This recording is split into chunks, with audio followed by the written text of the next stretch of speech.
چیزی که متاسفانه در جامعه ما و شما نهادی نشده اویی است که در اندکترین گپ ما و شما نزاع میکنیم بین خود.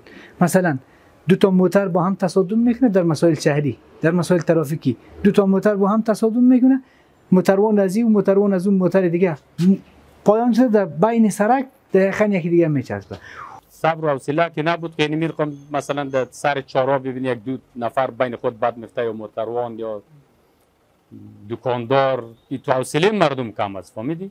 باید تحمل داشته باشن، حوصله داشته باشن، تو نکنن که مثلا خدا نخواسته گپ زده رو چی بخیزه. و بدر حال دو تا موتر با هم تصادم کرده، نهایتاً یک طرف خسارمند میشه، یک طرف باید غرامت بپردازه، باید خسارش بده. چی نیاز است که ما تو خدای نخواسته کله یکی دیگه خود پر از خون کنیم؟ چی نیاز است؟ این خدا برای ما و شما قوه تفکر و قوه بیان داده، بشینیم با هم از راه تساهل، از راه مدارا، از راه محبت، شفقت و مهربانی حل کنیم. گذشت خدا هر کار باید داشته باشه، هر کار باشه، کار روزمره باشه، در کاری خلاص هر کاری که باشه. اگر گذشت نشه چی میشه؟